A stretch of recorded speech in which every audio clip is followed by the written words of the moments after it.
1571년 이 독일에서 태어난 이 요하네스 케플러는 신학을 공부하기 위해 18살에 이 티빙겐 대학에 들어가서 이 수학과 천문학을 함께 공부하던 중에 지구가 태양의 주위를 돌고 있다라는 말을 수학적으로 증명해낸 천문학자가 이 요하네스 케플러라는 사람입니다. 그런데 이 케플러는 아주 신실한 이 그리스도인이었습니다. 그런데 그와 함께 천문학을 연구하던 한 친구가 있는데 그 친구는 하나님의 존재를 부인하면서 태양계는 자체적으로 생성되었고 자체적으로 움직이는 것이지 누가 만든 것이 아니다라고 하면서 자기의 주장을 하는 겁니다. 그래서 이 케플러는 그 친구에게 이 우주 만물을 하나님이 창조하셨다라는 것을 좀 알려주고 싶어서 여러 가지 고민을 합니다. 그러다가 어느 날 태양계의 모형을 실제 크기의 축소 비율로 만들어서 아름다운 색도 칠하고 별들이 막 빛을 발하도록 해서 또 막 돌아가도록 해서 그 모형을 친구에게 보여줬습니다. 그것을 본 친구가 야, 누가 이렇게 아름답게 만들었냐라고 묻죠. 누가 이렇게 아름답게 만들었냐. 그러자 케플러가 아무도 만들지 않았네. 자기 힘으로 생겨나서 그냥 자기 힘으로 도는 거야. 그러자 그 친구가 아니 뭐라고 어떻게 만든 사람이 없이 이 모형이 스스로 만들어지고 스스로 돈다고 하나. 이거는 있을 수 없는 일이야. 이렇게 말하자 이 친구야 이렇게 작고 보잘것없는 장난감도 만든 사람이 있다면 이 거대한 우주 만물이 창조주가 없이 어떻게 생겨나고 그리고 한치의 오차도 없이 질서 있게 돌아갈 수 있겠는가라고 이렇게 이 반문을 했다고 합니다. 이렇게 우리가 하나님이 이 세상을 창조하신 것 여러분 조금만 생각해 보면 다 알 수가 있습니다. 즉 조금만 깊이 생각해 보고 이 우주가 어떻게 돌아갈까? 이 우주를 어떻게 생겼을까? 조금만 생각하면 창조주가 있다라는 것을 우리는 알 수 있게 됩니다. 그래서 현명한 과학자들은 실험실에서 창조주 하나님을 발견하고 그 하나님을 믿는다라고 합니다. 오래전부터 하나님 믿지 않는 사람들은 하나님이 없다고 말하면서 기독교는 곧 무너질 것이다 라고 이렇게 주장을 했습니다. 그중에 이 옥스퍼드 대학교에서 진화생물학을 가르치는 이 리처드 도킨스라는 사람이 있습니다. 이 사람이 자신의 책 만들어진 신이라는 그 책을 썼는데 그가 영국에 있는 그 버스에 이런 광고를 하게 됩니다. 이 광고를 보면은 아마도 신은 없을 것이다. 걱정 말고 인생을 즐겨라 라는 이 문구를 영국 전역을 운행하는 버스 800대에 이것을 붙여서 광고를 합니다. 우리나라에도 그런 적이 있었는데요. 그런데 이들은 아마도라는 전제를 합니다. 즉 이거는 신이 계신가 안 계신가에 대해 좀 의심스럽다는 것이죠. 확신이 서지 않는 것입니다. 무신론을 주장하는 사람들이 신이 없다라고 하죠. 그래서 인생을 즐겨라 라고 하는 것은 그들 스스로 죄 그리고 죄의 결과가 심판이라는 것을 알고 있는 겁니다. 그런데 이 자신들의 죄에 대한 심판이 있는 것은 알지만 신이 없으니까 즉 심판할 분이 없으니까 그냥 즐겨도 된다. 죄를 지어도 된다라는 것이죠. 요즘 관심을 갖는 이런 인문학적 지식의 발달과 인본주의는 여러 가지 사회에 큰 공헌을 했습니다. 그런데 무신론이라는 하나님이 기뻐하지 않는 결과를 낳기도 했죠. 시편 144편 15절을 보면 여호와를 자기 하나님으로 삼는 백성은 복이 있도다라고 이렇게 말씀을 합니다. 사람은 누구나 복을 받기를 원합니다. 이 복에는 물질의 복 또 외적인 복뿐만이 아니라 영적이고 내적인 복 모두를 포함한 복입니다. 그리고 이런 복을 받기를 원하죠. 그런데 사람들이 이러한 복을 받기를 원하지만 더 중요한 것은 생각하지 않습니다. 즉, 그 복이 어디서부터 오는가? 그리고 그 복을 내리는 분이 누구고? 그러면 우리는 그분에게 어떤 자세를 취해야 되는가? 이거는 생각하지 않고 그냥 무조건 복을 받기를 원하죠. 물질의 복도 받기를 원하고 그것뿐만 아니라 내세의 복까지도 이 받기를 원합니다. 그런데 중요한 것은 우리가 하나님을 사랑하고 또 그분의 말씀을 따라 행하고 우리가 그분을 경외하는 것. 여러분, 이게 정말 중요합니다. 그러니 이러한 복 받기를 소원하기 전에 내가 하나님의 복을 받기에 합당한 삶을 살고 있는지, 그리고 여호와를 나의 하나님으로 삼는 자의 삶을 내가 살아가고 있는지 우리는 늘 내 자신을 먼저 되돌아볼 필요가 있습니다. 그리고 하나님을 나의 하나님으로 삼고 꼭 살아가기를 바랍니다. 여러분, 이런 사람이 가장 복된 사람입니다. 물질의 복을 많이 받고 아니면 자녀의 복, 아니면 지혜의 복, 수많은 복을 받는 것도 복이지만 하나님이 어떤 분인가를 정확히 아는 거, 이게 바로 복 중의 복입니다. 왜냐하면 모든 복이 하나님으로부터 오기 때문이죠. 그래서 그 사람이 가장 행복한 사람입니다. 우리 모두 꼭 이렇게 살아가기를 바랍니다. 주전 8세기에 주전 790년부터 북이스라엘이 멸망하던 722년까지 오랫동안 선지 활동을 했던 호세아는 본문에서 여호와를 알라라고 합니다. 하나님을 알아야 산다라는 것이죠. 우리도 마찬가지입니다. 우리도 하나님을 알아야 우리는 삽니다. 하나님이 과연 어떤 분인가 우리는 정확하게 알고 있어야 합니다. 그래서 오늘 말씀을 통하여 우리는 하나님이 어떤 분인지, 그리고 왜 하나님께서 우리에게 자신을 알라고 말씀하시는지 그 이유에 대해서 우리가 함께 좀 생각해 보려고 합니다. 첫째로, 하나님을 아는 것이 가장 중요한 지식이기 때문입니다. 전도서 1장 18절을 보면 지혜가 많으면 번뇌도 많으니 지식을 더하는 자는 근심을 더하느니라. 이것은 솔로몬의 경험을 통해서 한 말입니다. 우리가 오전에도 살펴보았지만 솔로몬은 정말 지혜와 지식이 많은 사람입니다. 세상적인 지식도 많고 하나님을 아는 지식도 많고, 그래서 세상의 지혜, 하나님이 주신 그 지혜로 세상의 문제들을 잘 풀이했던 사람이 이 솔로몬, 지혜의 왕이죠.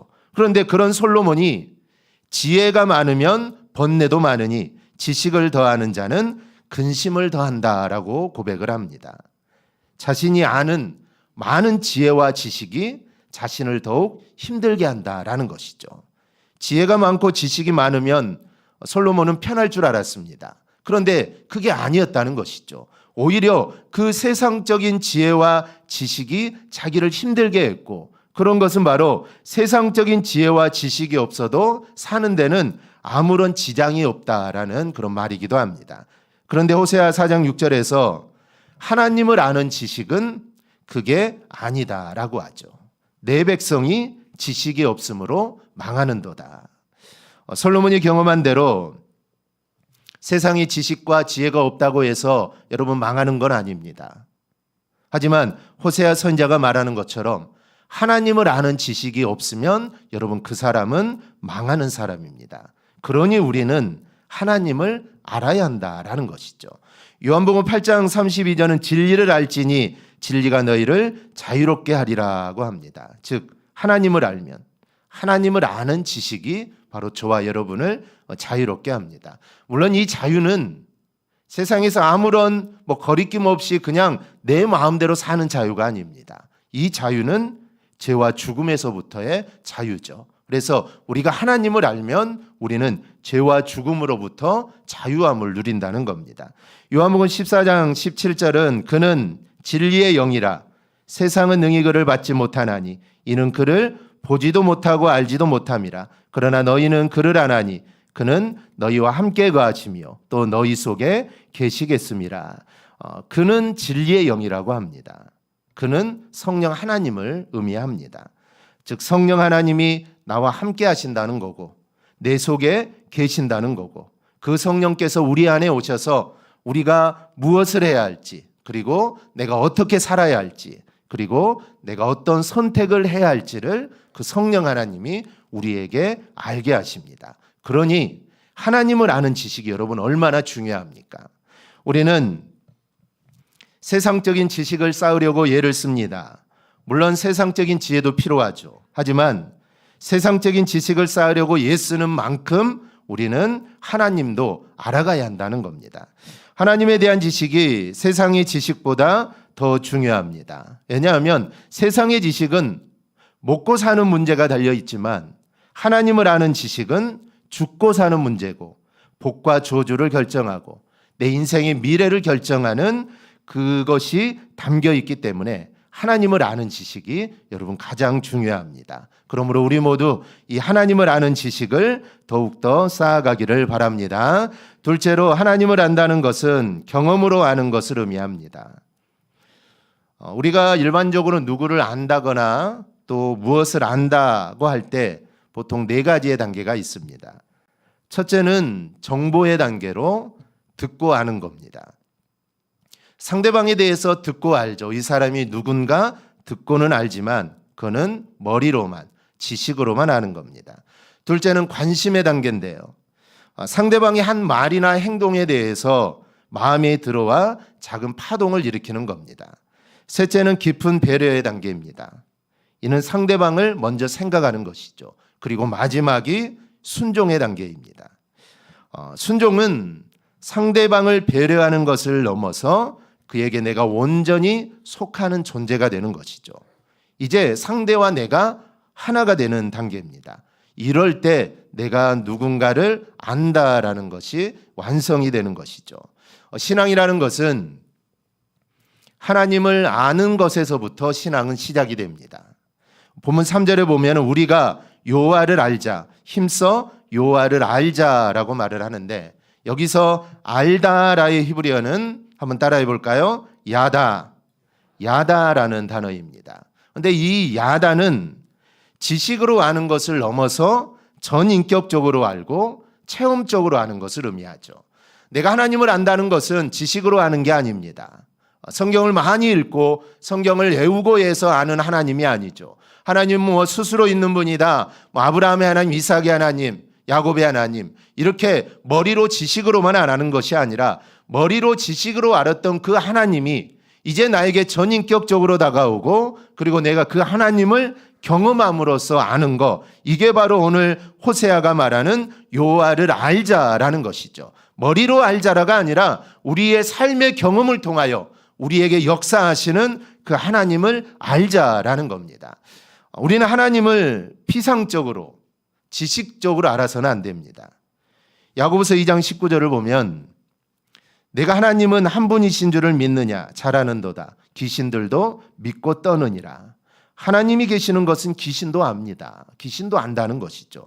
그런데 그렇게 알아서는 안 됩니다. 체험하고 경험해서 알아야 합니다. 그럼 어떻게 해야 할까요? 오늘 본문에 답이 있습니다. 3절에 보면은 힘써 여호와를 알자라고 합니다. 힘써라는 말은 히브리어로 한번 따라해 볼까요? 라다프. 아까 뭐라 그랬죠? 안 잊어버리셨네. 라다프인데 이 라다프는 구약 성경에서 쫓다, 추격하다라는 뜻으로 쓰이는 단어입니다. 여러분 누군가를 추격하다, 만약 경찰이 도둑을 쫓습니다. 잡으려고 추격을 하죠. 그러면 어떤 마음으로 쫓아가야 될까요? 내가 반드시 잡고 말겠다. 내가 반드시 잡고 말겠다는 각오를 가지고 쫓아가야 합니다. 그러니까 본문 3절에서 하나님을 힘써 알자라는 말은 여호와를 알아야 되는데 이 도망가는 누군가를 내가 쫓아가는데 내가 그 사람을 내가 죽는 한이 있더라도 내가 반드시 잡아야 하는 바로 그런 자세로 하나님을 알자라는 것입니다. 그런 자세로 하나님을 우리가 알아가야 한다라는 것이죠. 그렇다면 나는 지금 어떻습니까? 내가 정말 하나님을 아는 지식이 이 세상의 그 어떤 지식보다 정말 소중하다는 것을 알고 내가 누군가를 정말 쫓아가, 누군가가 내 물건을 훔쳐갔습니다. 우리 집에 있는 보석을 훔쳐갔어요, 보물을. 그럼 내가 그 사람을 정말 쫓아가서 그 사람을 잡아야겠다는 각오로 내가 그렇게 하나님을 아는 지식을 탐구하고 내가 노력하고 있느냐라는 것입니다. 하나님은 우리가 그런 삶을 살기를 바라시고 있습니다. 신명기 30장 15절을 보면 보라 내가 오늘 생명과 복과 사망과 화를 내 앞에 두었나니라고 합니다. 즉 내 앞에 복이 있고 사망의 길이 있습니다. 그런데 어떤 길이 사망의 길인지 어떤 길이 생명의 길인지 사람들은 그 길을 잘 모릅니다. 그래서 사람들이 어떻게 합니까? 답답하니까 점을 치러 갑니다. 점을 치러 가면 그게 맞든지 틀리든지 어쨌든 답을 주죠. 이렇게 해라, 부적을 써라, 뭘 해라, 구슬해라, 아니면 무엇을 해라 하고 답을 줍니다. 그러니까 사람들은 답답하니까 점을 치러 가고 물어볼 사람을 찾습니다. 그런데 하나님은 사망의 길이 어떤 길인지 생명의 길이 어떤 길인지 아주 분명하게 알고 계십니다. 그러니 우리가 여러분 어떻게 해야 되겠습니까? 누구한테 물어봐야겠습니까? 당연히 우리는 하나님께 물어야 합니다. 모든 것을 알고 계신 하나님께 물어야 하죠. 그래서 하나님을 힘써 알라라는 것입니다. 우리 모두 하나님을 알아가는데 힘을 쓰기를 바랍니다. 그 힘을 대충대충 힘쓰지 말고 지면 내가 죽는다 이런 심정을 가지고 힘써 우리는 알아가야 합니다. 요즘 파리에서 올림픽을 하지 않습니까? 올림픽 그 선수들을 보면 정말 죽기 살기로 하죠. 어제 그 유도 단체전 동메달 아마 늦게까지 보신 분들은 새벽에 보고 주무셨을 거고 안 보셨죠? 이겼더라고요. 안바울이 몇 분을 했는지 모르겠어요. 정말 끈질기게 체격도 낮지만 내 이겨봐야겠다. 반드시 내가 이기겠다라는 그 각오로 지면 안 된다라는 마지막이었지 않습니까? 그 각오로 경기에 임하듯이 우리가 하나님을 아는 것도 그런 마음을 가지고 정말 하나님을 알아가야 된다라는 것이죠. 그럴 때 우리는 우리의 삶으로 하나님을 경험하는 삶을 우리는 살게 됩니다. 셋째로 하나님을 알아야 우리가 그 앞에서 살 수 있습니다. 하나님은 이스라엘이 망하기를 원치 않으십니다. 하나님은 이스라엘이 복받기를 원하죠.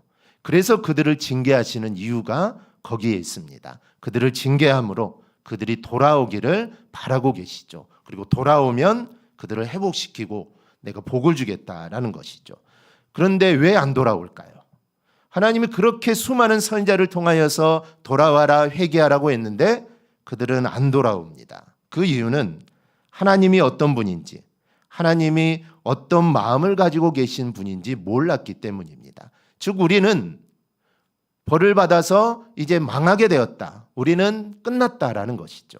그들은 하나님을 잘못 알고 있는 겁니다. 하나님은 그들에게 벌만 내리시는 분이 아니죠. 그런데 이스라엘은 우리가 하나님께 벌을 받아 우리는 나라는 망하고 포로로 끌려가게 될 거다. 거기에 자포자기에 있는 것이죠. 그래서 호세아 1장부터 3장까지를 보면 고멜 이야기가 나옵니다. 오늘 하나님이 호세아에게 결혼을 하라고 하시는데 그 신부감이 평범한 여인이 아니라 음탕한 여인입니다. 사실 선지자는 음탕한 여인과 결혼을 할 수 없습니다. 결혼을 못하게 되어 있습니다. 즉 하나님을 섬기는 선지자이기 때문에 이거는 자체 아예 안 되는 일입니다. 그런데 하나님이 그 선지자 호세아에게 음탕한 여인 고멜과 결혼을 하라고 하죠. 하나님 명령이니까 그 명령에 순종하여 고멜이라는 여인을 아내로 맞아들이는데 이 고멜이 툭하면 집을 나가 바람을 피웁니다. 그럴 때마다 호세아는 고멜을 찾아가 데려오죠. 어떨 때는 돈에 팔려간 고멜을 다시 사오기도 합니다. 호세아는 결코 고멜을 포기하지 않죠. 이런 호세아의 삶을 통해 하나님은 말씀합니다. 변함없는 하나님의 사랑을 알라라는 것이죠. 너희가 그렇게 우상을 섬기고 하나님을 배반하지만 하나님이 너희를 향한 그 사랑은 변함이 없다라는 겁니다. 그것을 너희는 알라는 것이죠. 그런데 이스라엘 사람들은 그 하나님의 마음도 모르고 하나님을 거역합니다. 광야에서도 그랬고 가나안에서도 그랬습니다. 그리고 늘 하는 이야기가 우리는 하나님을 잘 섬겼다는 것이죠. 이들은 하나님께 예배하는 거 여러분 소홀히 하지 않았습니다. 안식일만 되면 그들은 안식일을 아주 철저하게 지켰죠. 천천의 순양을 드리고 만만의 강물 같은 기름을 그들은 하나님께 드립니다. 이렇게 우리가 하나님을 잘 섬겼는데 하나님이 우리를 징계하시니 우리는 서운하다는 것이죠. 섭섭하다는 것입니다. 이렇게 물질을 들여 섬기고 이렇게 잘 섬겼는데 하나님 우리를 징계하니까 섭섭하다는 것이죠. 여러분 섭섭하지 않겠습니까? 내가 정말 진정으로 하나님을 섬기고 진실한 마음으로 하나님께 헌신했는데 하나님이 나에게 그렇게 해주지 않으면 당연히 섭섭할 겁니다. 그런데 오늘 이스라엘의 모습은 그게 아닙니다. 정말 그들이 진심을 다하여서 성심껏 하나님을 섬겼다면 섭섭할 만합니다. 그런데 그들은 그렇지 않습니다. 그들은 하나님을 섬기면서도 우상을 섬기기를 밥 먹듯 합니다.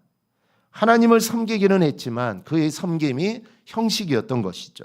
그러면 여러분, 나의 모습은 어떠합니까? 내가 믿음을 가지고 나에게 직분이 있다고 하지만 내가 결정적인 순간 내가 세상을 선택하지는 않는지, 그리고 내가 그리스도인인데 내가 정말 믿는 자인데 나를 건드리면 세상이 툭 튀어나오는 그런 사람들은 내가 아닌지 우리는 살펴봐야 합니다. 만약 그렇다면 나는 하나님 앞에 사는 사람이 아니라 세상 앞에, 우리는 마귀 앞에 사는 사람입니다. 그러니 우리 모두 하나님이 어떤 분인지, 그리고 그 하나님을 알기 위해 우리는 말씀으로 돌아가야 합니다. 그리고 기도로, 찬양으로, 예배로 돌아가야 합니다. 그럴 때 우리는 하나님을 아주 정확하게 알게 됩니다. 그리고 그 하나님을 우리가 체험하게 되죠. 그러면 온전한 그리스도인답게 우리는 살 수 있게 됩니다. 영국의 에딘버러 의학대학의 제임스 심슨이라는 분이 계십니다. 그분은 지금으로부터 약 150년 전에 마취제 클로로포름을 발견한 사람이죠. 그 당시까지는 이 마취제가 발견되기 전까지는 수술을 할 때 마취를 하지 않고 생사를 쬐다고 합니다. 그러니 그 공포심이 얼마나 크겠습니까? 그런데 이제 마취제가 발견됨으로써 수술하는데 얼마나 큰 공헌을 하게 된 겁니까? 그런데 그가 이제 세상을 떠나기 얼마 전에 제자들이 찾아와서 선생님께 묻습니다. 선생님, 평생을 통하여 가장 위대한 발견을 했다고 한다면 무엇을 들겠습니까? 제자들은 아마 선생님이 마취제를 발견한 것이 내 생애 최고의 발견이었지라고 말할 줄 알았습니다. 그런데 그의 입에는 너무나 뜻밖의 대답이 나오죠. 내 인생에서의 최고의 발견은 예수 그리스도께서 불쌍한 죄인이 나를 위해 죽으시고 나를 구원해 주셨다는 사실을 발견한 것입니다. 여러분, 내 인생의 최고의 지식이 무엇입니까? 여러분, 내 인생의 최고의 만남, 그리고 최고의 성공이 무엇입니까? 이게 바로 예수이기를 바랍니다. 하나님이기를 바랍니다. 예수님을 만남이 여러분의 최고의 성공이기를 바랍니다. 그분을 알면 우리에게 구원이 임합니다. 저주가 물러가죠. 진정한 복이 임합니다. 그러니 우리는 하나님을 알고 예수님을 알아야 합니다. 그것도 여러분 힘써 알아야 합니다. 힘써 알 때 여러분 하나님의 은혜가 임하는 것이죠. 기도도 대충대충 하는 것보다 정말 힘써 기도하는 그 기도에 능력이 있는 것입니다. 대충대충 100일, 10년, 20년 대충대충 하는 기도보다 정말 내 마음을 다하여서 내 전심을 다하여서 드리는 그 몇 분의 기도, 바로 그 기도가 하나님을 움직이는 능력의 기도가 되는 겁니다. 하나님을 아는 것도 동일합니다. 힘써서 정말 내 힘을 다하여서 하나님을 알고자 노력할 때 하나님의 은혜가 우리에게 임합니다. 이 사실을 잊지 말고 하나님의 힘써 알아가는 우리 모두가 되기를 주님의 이름으로 축원합니다. 아멘. 우리 찬양하고 기도하겠습니다.